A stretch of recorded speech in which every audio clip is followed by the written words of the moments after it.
এবার মুত্তাকিন মুনজারিন গ্রামের বাড়িতে গিয়ে কিন্তু প্রচণ্ড মজা করেছে। এটা কিন্তু আমার নানু বাড়ি, অর্থাৎ মুত্তাকিন মুনজারিনের বড় মার বাড়ি। ঈদের পরের দিনই আমরা চলে গিয়েছিলাম মুত্তাকিন মুনজারিনকে নিয়ে আমার নানুর বাড়িতে। নানু বারবার ফোন দিচ্ছিল যে আসো বাবুদেরকে নিয়ে ঘুরে যাও। যেহেতু বাচ্চাদের পাপা আসেনি, তো ভাবলাম যে যাই একটু ঘুরে আসি। বাচ্চার পাপা আসলে তো পরে আবার অন্য জায়গায় যেতে হবে বা অন্য কোনো কাজে হয়তো ব্যস্ত হয়ে যাবো, আর যাওয়া হবে না। মুত্তাকিন মুনজারিনকে নিয়ে যেদিন প্রথম দিন গিয়েছিলাম, প্রথম দিন সারাদিন ওরা অনেক এনজয় করেছে, অনেক খুশি হয়েছিল। তারপর তো প্রচণ্ড গরম ছিল, আপনারা সবাই জানেন। ঈদের দ্বিতীয় দিন তৃতীয় দিন কিন্তু অনেক বেশি গরম ছিল, বাবুদেরকে নিয়ে বাইরে বের হওয়ার সাহসই পাচ্ছিলাম না। তারপর আবার গ্রামের বাড়িতে একটু পরপর কারেন্ট যায় আসে এই অবস্থা, কিন্তু বাইরে একটু বাতাসও ছিল না যে বাইরে নিয়ে বের হবো, প্রচণ্ড রোদের তাপ। তারপর ভাবলাম যে একটু এই জায়গাটায় আসি, এখানে খুব সুন্দর বসার একটা জায়গা আছে, আর সাথে লিচু গাছ আছে দুই পাশে, আর অনেক তো গাছগাছালি আছে। আবার এখানে ভয়ের একটা বিষয় হচ্ছে দুই সাইডে পুকুরও আছে। তো বাচ্চারা এখন যেহেতু হাঁটতে পারে, দুই বাচ্চা বলে কথা, হুটহাট করে এদিক সেদিক দৌড় দেয়, কখন কি বিপদ ঘটে যায় এই ভয়ে আসলে কোথাও নিয়ে যেতেই ভয় লাগে। তারপরে বাবুদেরকে নিয়ে একটু বাহিরে গিয়েছিলাম একটু ঠান্ডা হাওয়া খাওয়ার উদ্দেশ্যে। আর বাচ্চারা তো প্রচণ্ড খুশি, ওদের গরম লাগলে ওরা হয়তো ফিল করে না, কিন্তু এত বেশি গরম ছিল যে ওদের শরীরে ছোট ছোট দানা বের হচ্ছিল, ঘামাচি বের হচ্ছিল, কপালের এইদিকে ছোট ছোট গুটি বের হচ্ছিল, যেটাকে নাকি গরম বলা হয়। আগে যখন আমার মন চাইতো তখনই আমি আমার নানুর বাড়িতে দৌড় দিতাম, জাস্ট নানুকে একটা কল দিতাম, নানু আমি আসতেছি, তো নানুও খুশি হয়ে যেত, আমিও চলে যেতাম। আর এখন তো চাইলেও দুই বাচ্চাকে নিয়ে যাওয়ার কোনো সুযোগ হয় না। এখন নানু বারবার কল দেয়, বারবার বলে আসো আসো ঘুরে যাও।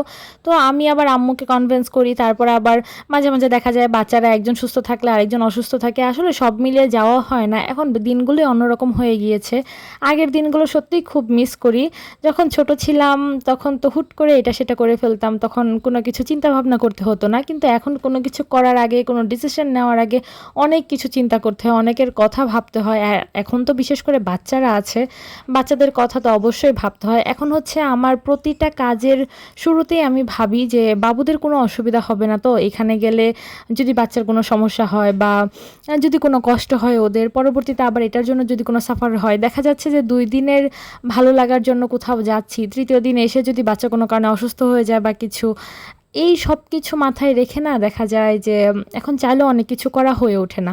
প্রচণ্ড গরম ছিল, আর এই গরমে বাচ্চারা তো দৌড়াদৌড়ি ঠিকই করছে, প্রচণ্ড ওদের ঘামও হচ্ছে, আর আমি এদিকে চিন্তা করছিলাম যে সর্দি না লেগে যায়, তো আবার না জ্বর উঠে যায়, তখন তো আবার আমাকে সাফার করতে হবে, বাচ্চারা কষ্ট পাবে, বাচ্চাদের কষ্ট দেখে আরও বেশি কষ্ট লাগবে। এত কিছু চিন্তা ভাবনার করার পরও একটা খুশির জিনিস ছিল, সেটা হচ্ছে বাচ্চারা খোলামেলা পরিবেশ পেয়ে এত বেশি খুশি হয়েছিল, কি করবে কি ধরবে, মানে ওদের কোনো হুঁশ নাই। আর ওদেরকে আমি বারবার বলছিলাম এখানে যেও না সেখানে যেও না, পড়ে যাবে। এই যে দেখেন ওদের তিরিং বিরিং চলছেই, আর আমি পিছন থেকে ওদের কিছু কিছু ক্লিপ নিচ্ছিলাম।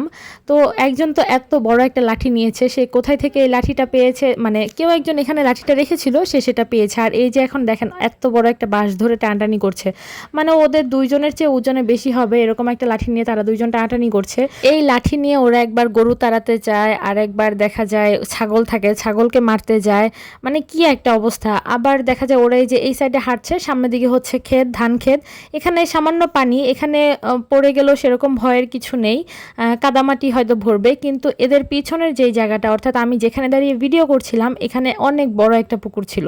এটা ছিল একটা ভয়ের বিষয় যে কখন না দৌড় দেয়। অবশ্য আমি কিন্তু এই জায়গাতে একা আসেনি, আমার আরেকটা মামাতো বোনকে নিয়ে এসেছি। আমি আর আমার মামাতো বোন দুইজন মিলে দুই বাচ্চাকে হ্যান্ডেল করছি, সাথে আরও দুইটা ছোট কাজিন আছে, যদিও ওরা কিছুটা বুঝে, আর ওরা যেহেতু গ্রামের বাড়িতেই থাকে ওরা কিন্তু এই বিষয়গুলো অনেকটাই জানে বুঝে। ওদের বয়স একজনের 6 আরেকজনের 7। কিন্তু মুত্তাকিন মুনজারিনকে এই পেছনের দিকে যে বড় পুকুরটা আছে এটা নিয়ে আমরা দুজনই ভয় পাচ্ছিলাম। খুব বেশিক্ষণ এই জায়গায় থাকিনি, 10-15 মিনিটের মতো এখানে ছিলাম, তারপর বাসায় চলে গিয়েছি। জায়গাটা কিছুটা ঠান্ডা যেহেতু অনেক গাছগাছালি ছিল।